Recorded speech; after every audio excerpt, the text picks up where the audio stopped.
할렐루야. 한 주간 평안했습니까? 오늘 성경 본문에는 예수님과의 우리와의 관계가 너무도 명백하게 잘 나와 있습니다. 어떤 관계냐? 예수님이 이렇게 말했어요. 나는 선한 목자다. 이 말의 의미는 우리는 선한 양이라는 거예요. 예수님과 우리와의 관계는 목자와 양과의 관계라. 이렇게 주님이 설명을 해 주었습니다. 여러분들 아마 이런 그림을 많이 봤을 겁니다. 워너 쉘먼의 그림인데 미국의 작가입니다. 굿 셰퍼드, 선한 목자라, 그런 제목으로 그림을 그린 겁니다. 우리가 이렇게 보면 시편 23편이 눈에 보이잖아요. 이렇게 녹초가 있고 초장이 있고 흐르는 계곡 시냇물이 있고, 그게 참 양들이 평화롭게 풀을 뜯고 예수님으로 상징되는 사람이 흰 세마포를 입고 서 있습니다. 지폐를 하나 들고 양을 한 마리 안고. 근데 그 뒤에 보면 흰 세마포 뒤에 새까만 게 보이죠? 이거는 바위가 아니고 검은 털을 가진 양입니다. 작가가 여러 의미를 가지고 기록했겠죠. 검은 털을 가진 양도 주님을 따른다, 그런 의미를 이렇게 해놨습니다. 여러분, 우리가 성경에 보면은 악한 동물을 대표하는 게 이리와 늑대입니다. 악한 동물을 상징합니다. 양이라고 하는 것은 아주 순한 동물을 상징하고 대표하는 겁니다. 그래서 내가 너희를 보내는 것이 양을 이리 가운데 보낸 것 같다. 이리라고 하는 것은 우리를 약탈하는 것, 악한 것의 대표인 겁니다. 그 양은 순하기만 한 게 아니고 제물을 바치는 제물의 대표가 양입니다. 뿐 아니라 당연히 거룩한 동물을 대표하는 것이 양이라고 하는 겁니다. 양이라고 하는 것은 우리 성경에서 굉장히 친하죠. 유대인들은 더 친하죠. 왜냐하면 유대인의 조상인 아브라함, 이삭, 야곱이 다 목자였습니다. 이스라엘 국민들이 가장 존경했던 다윗도 목동 출신 목자였습니다. 그들은 더 이렇게 우리보다 의미를 더 잘 알게 되겠죠. 세례 요한이 예수님이 세례 받으시러 오시는 광경을 보고 뭐라고 했죠? 보라, 세상 죄를 지고 가는 하나님의 어린 양이로다. 예수님을 어린 양이라고 했어요. 오늘 본문에도 예수님께서는 선한 목자다, 양의 문이다, 이런 말씀을 했습니다. 그리고 우리 모든 성도들은 다 하나님 앞에서 다 양인 겁니다. 우리가 교회 생활이라고 하는 것은, 교회 생활은 목자와 양의 목장의 삶입니다. 예수님이 우리의 선한 목자고 우리는 그의 양으로서 살아가는 게 이 교회 생활 목장의 삶이라고 하는 겁니다. 물론 헌법에 보면 목사도 목사의 의에 대해서 여러 가지가 있는데 하나님의 종, 하나님의 사자, 뭐 이런 여러 가지가 있는데 그 중에 하나가 뭐냐? 예수 그리스도의 양을 양육하는 목자라고 설명되어 있습니다. 그러나 목사도 넓은 의미에서 다 주님의 양인 겁니다. 다 주님의 양인 겁니다. 우리가 교회 생활, 신앙 생활, 그리고 우리 인생 생활에 가장 중요한 것은 우리를 이끌어가는 목자가 누구냐라고 하는 것이죠. 우리 인생의 목자가 예수님이라고 하는 사실. 이 목장의 삶의 아름다운 것이, 목자와 양의 어떤 관계가 더 친밀해지면 행복할까, 이런 것이 오늘 본문에 잘 나와 있습니다. 한 세 가지를 제가 살펴보려고 합니다. 첫째는 문으로 들어오는 양입니다. 모든 양이 문으로 들어와야 된다는 거예요. 문으로. 자, 1절과 2절 한번 읽어보실까요? 내가 진실로 진실로 너희에게 이르노니 문을 통하여 양의 우리에 들어가지 아니하고 다른 데로 넘어가는 자는 절도며 강도요, 문으로 들어가는 이는 양의 목자라. 이 양, 모든 하나님의 양, 주님의 양은 문을 통해서 들어와야 된다는 거예요. 이 문은 정문입니다. 우리 주님은 그 정문을 지키는, 우리를 지키는 양의 문이다, 이렇게 말했어요. 정문으로 들어오지 아니하고 다른 곳으로 담타넘어 들어오면 다 절도고 강도라고 했습니다. 우리가 정상적인 삶은 정문을 통해서 들어오는 게 정상입니다. 정문으로 들어와야 돼요. 정문으로 들어오지 않고 옆문으로 들어온다, 혹은 뒷문으로 들어온다, 샘문으로 들어온다, 이게 다 비정상인 겁니다. 여러분, 이단이라고 하는 게 뭔지 아세요? 이단이라고 하는 것은 정문으로 들어오지 않고 뒷문으로 와서 교인들을 약탈해 가는 것, 노략질해 가는 게 이단인 겁니다. 이단은 절대로 교회 안에 정문으로 못 들어오는 겁니다. 다 뒷문으로 들어오든지 담타넘어 오든지 해가지고 하나씩 늑대이들처럼 양을 도둑질해 가는 게 거기 이단인 겁니다. 모든 게 정상이어야 됩니다. 예. 이야, 요즘 보니까 뭐 진짜 뭐 목사 풍년이라 또 뭐 사건만 나면 목사가 뭐 했다 그러는데, 야, 그 진짜 내가 볼 때마다 이 사람 진짜 목사인가 이런 생각이 들어요. 여러분, 목사라고 하는 게 일정한 신학교 과정이라는 게 있는데 어느 신문에 보니 그게 없어요. 야간 통신으로 6개월 공부하면 목사 안수 주겠다, 이렇게 신문 광고가 나왔어요. 그러면서 더 밑에 기가 막힌 것은 그 밑에 굵은 글씨가 나와 있는데 뭐라고 나와 있느냐, 안수가 급한 분은 이렇게 계좌로 먼저 선불로 돈을 내면 다음 주에 바로 안수할 수 있습니다. 이렇게 여러분도 한 달 안에 목사 될 수 있습니다. 이렇게 이게 다 비정상이라는 거예요. 비정상이라는 거예요. 이름은 목사인데 비정상이라는 거예요. 장로, 권사, 안수집사 그냥 공동의회 없이 그냥 막 세워버리는 거예요. 그냥 막 세우는 거예요. 다 이 비정상인 겁니다. 비정상. 정상적인 교회 그렇게 하면 안 되죠.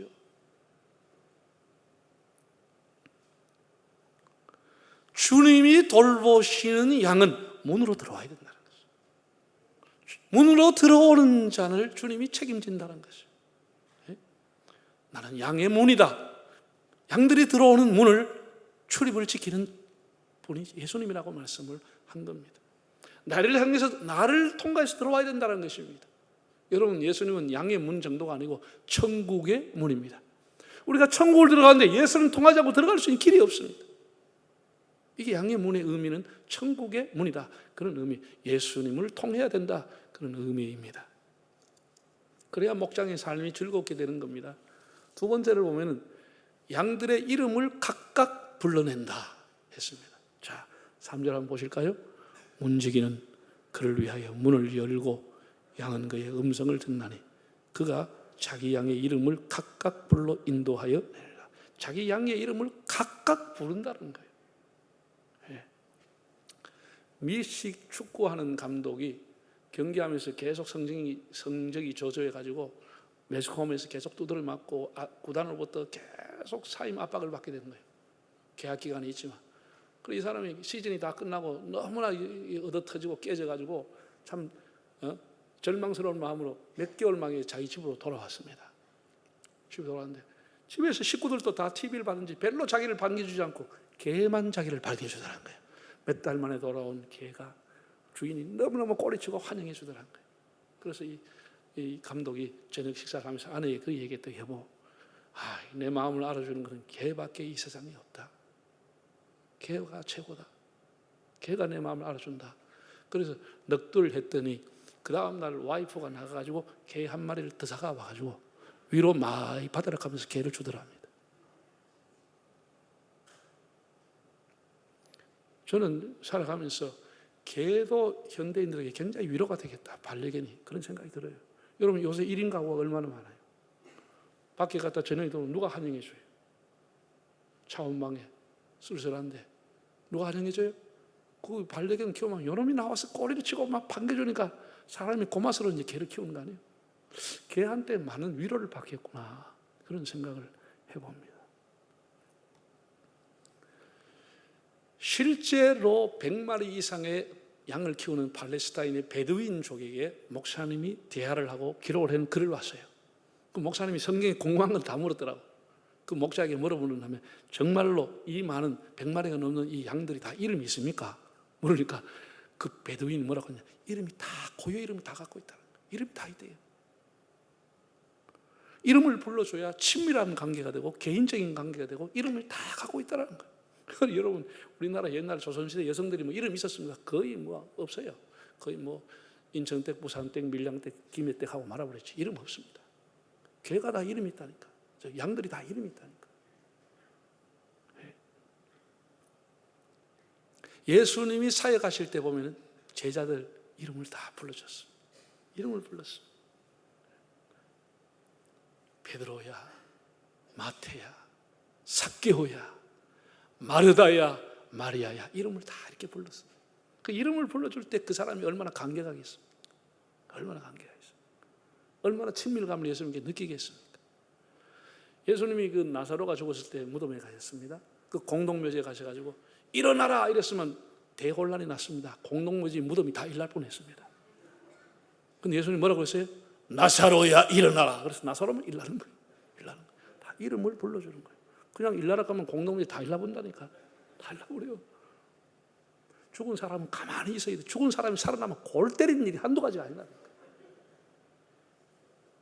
여러분 집도 굵고 나라도 굵고 죽은 사람은 가만히 있어야 돼요. 그게 일어나는 순간 나라가 뒤집어지고 정권 뒤집어지고 난리가 나버립니다. 난리가 나버립니다.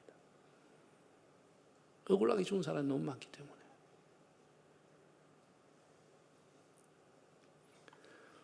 여기서 각각 이름을 불러낸다 이랬습니다. 참 재미있는 표현입니다. 불러낸다라고 하는 것이, 여러분 보세요. 우리 교회라고 하는 용어를 헬라어로 에클레시아라고 합니다. 에클레시아의 뜻은 세상에서부터 불러낸다, 그런 뜻입니다. 세상에서부터 부름받았다, 이게 교회와 성도들입니다. 이게 동일한 용어입니다. 예수님께서 양들을 선한 목자에서 불러낸다라는 거예요. 불러낸다라는 거예요. 세상에서 우리를 불러내듯이 주님이 우리 한 사람 한 사람을 이렇게 불러냈다라고 하는 거예요. 불러냈다. 불러서 우리 이름을 불러준다라는 거예요. 여러분, 사람의 이름이라는 게 그 사람의 특성을 보고 짓지 않습니까? 그 사람 우리가 예를 들어서 오늘 개 얘기가 많이 나오네. 개 이름을 짓 때 그냥 짓지 않습니다. 그 개의 특성을 보고 한국 사람 짓습니다. 검으면 검두이, 누르면 누르기, 희면 흰두이, 얼룩하면 얼룩이 이렇게 불러줍니다.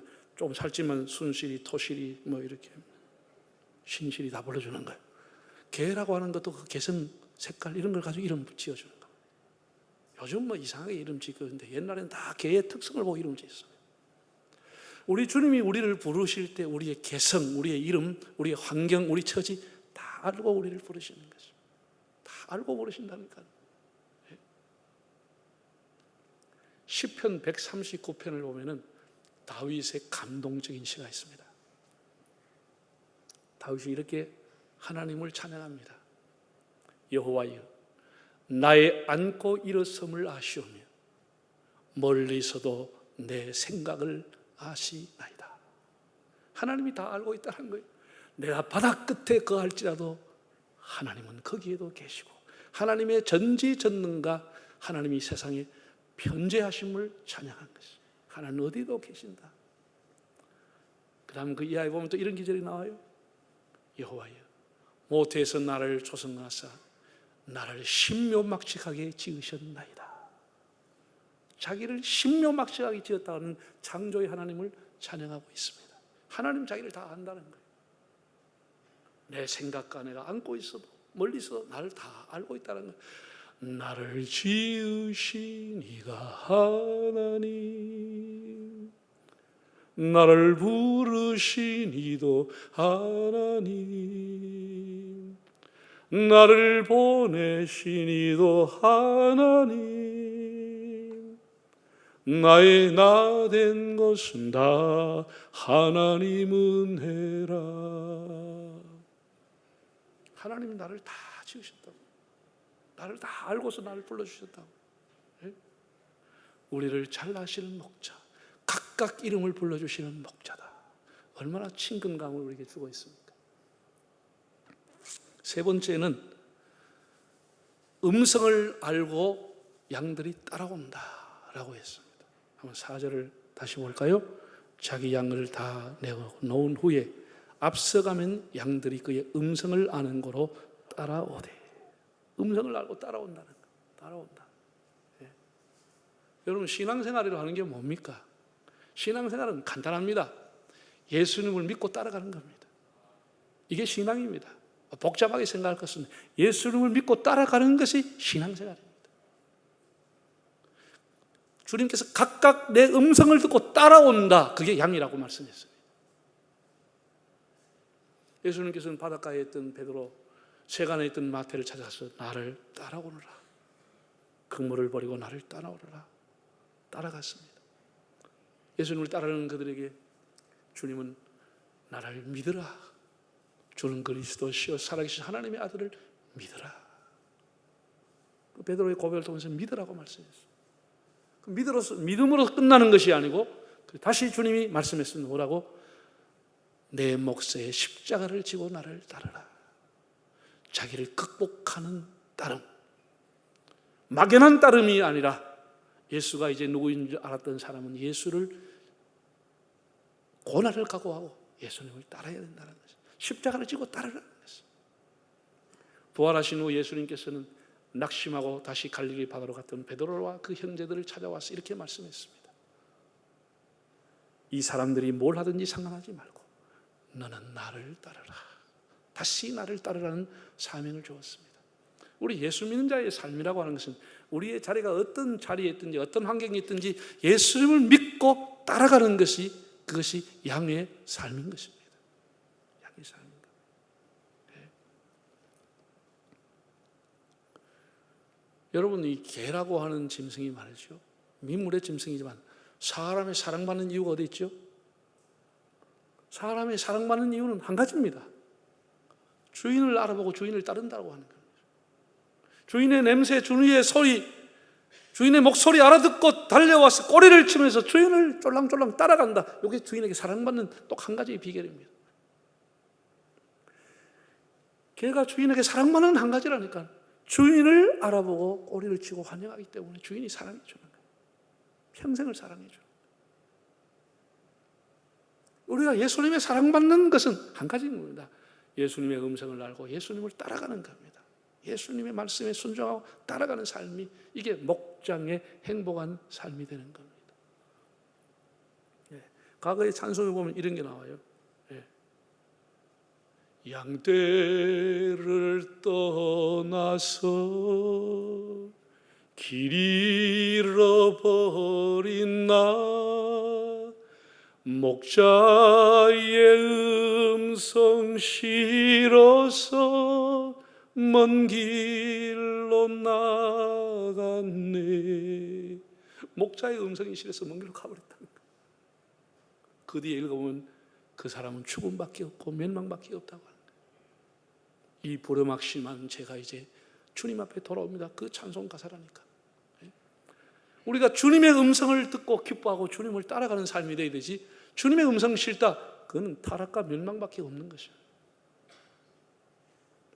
양들이 음성을 아는 거로 나를 따라온다, 이렇게 말씀을 했습니다. 여러분, 마방이라고 하는 것은 말이 머무는 마국간을 마방이라 하기도 하고, 한문으로 바꿨으면 마방은 말을 모는 사람, 말을 키우는 사람을 마방이라고 불렀습니다. 이 마방들은 티벳 그 산맥, 이 얘기를 좀 먼저 해야 돼요. 티벳이라고 하는 것이 히말라야 산맥을 인도에서 넘어가야 됩니다. 우리가 일반적으로 생각할 때는 히말라야 산맥이라는 어마어마한 8,000m, 9,000m의 그 산맥과 고봉이기 때문에 문화와 종교가 다 단절되어 있다, 히말라야 산 때문에 단절되어 있다라고 생각하기 쉽습니다. 우리가 생각하기는 큰 산이 장벽이 되고 모든 것을 단절시킨다고 하지만 그렇지 않아요. 사람은 고통과 환난과 이런 것을 통해 가지고 그 큰 장벽을 넘어서 새로운 경지, 새로운 문화, 새로운 연결점이 됐다. 그런 것이 굉장히 감동적이라고 보겠습니다. 마방이라고 하는 얘기 이어서 하겠습니다. 마방이라고 하는 것은 티벳에서 참 가난하게 어렵게 살아가는 사람이 말 한 필, 두 필을 가지고 평생 이렇게 키우고 살아가는 겁니다. 그런데 그 마방은 너무나 말을 끔찍하게 사랑해가지고 자기가 안 먹어도 말에게 다 먹을 걸 준다는 거예요. 건초를 해가 와서 다 주고, 밤에 잠을 잘 때 자기는 우리에가 자지 않고 말과 함께 말의 우리에서 같이 잔다는 거예요. 그리고 그 말을 이제 밖에 가서 뭐 이렇게 풀을 뜯겨가 집어 들어올 때, 농사를 이제 해가지고 들어올 때 그 무거운 짐은 자기가 마방이 다 짊어지고 말에게는 가능하면 짐을 안 지고 온다는 거예요. 왜? 말을 사랑하기 때문에. 그 인터뷰를 보면 말을 사랑하기 때문에, 말을 너무 아끼기 때문에. 내가 무거운 짐을 져야 되지 왜 말을 이렇게 지우느냐. 야, 우리가 깜짝 놀랐어. 나는 그것을 보고 마방과의 말의 관계가 예수님과 우리의 관계구나, 이걸 느끼게 된 것입니다. 예수님은 우리에게 무거운 짐을 지우지 않으려고 하는 것입니다. 내가 너에게 주는 짐은 가벼운 짐이다, 무거운 짐은 내게 와서 맡겨라. 그리고 그 마방이 죽으면 말을 그냥 묻지 않고 정성을 다해가지고 제사 지내주고 묻어주는 거예요. 예수님은 우리 삶이 다할 때까지 책임져주고 보호하시고 함께하시고 동고동락하시고, 예수님 마방처럼 우리를 사랑하신다, 이런 것을 느끼게 됐습니다. 우리의 부족을 아시고도 우리를 버리지 아니하시고 끝까지 우리와 함께 하신, 정말 나를 사랑했던 마방처럼 우리를 사랑해 주시는 예수님, 그 예수님이 내가 선한 목자다, 이렇게 말씀을 했습니다. 여러분, 양이라고 하는 것은 100m 앞을 분간을 못 한다고 합니다. 자기를 보호할 수 있는 기능이 아무것도 없고 공격할 수 있는 기능이 없다는 겁니다. 목자가 그를 지켜주지 않으면 죽는 것입니다. 죽는 것입니다. 이스라엘은 불기둥과 구름기둥으로 하나님이 앞장서서 그 백성을 인도했습니다. 예수님이 우리의 선한 목자로 앞장서서 우리를 따라오라, 앞으로 우리의 가는 길을 인도하시는 겁니다. 주님을 따르는 것이 목장의 행복임을 깨달았기를 바랍니다. 마지막 결론입니다. 10장 10절에서 11절을 읽어보겠습니다. 도둑이 오는 것은 도적질하고 죽이고 멸망시키려는 것이요, 내가 온 것은 양으로 생명을 얻게 하고 더 풍성히 얻게 하려는 것이라. 나는 선한 목자라. 선한 목자는 양들을 위하여 목숨을 버리거니와. 예수님이 우리를 양으로 부르신 목적이 나와 있습니다. 명확하게 양으로 하여금 생명을 더 풍성히 얻게 하려 함이라. 우리로 하여금 풍성한 생명을 누리도록 주님이 우리를 양으로 부르신 겁니다. 여러분, 생명이라고 다 같은 생명은 아닙니다.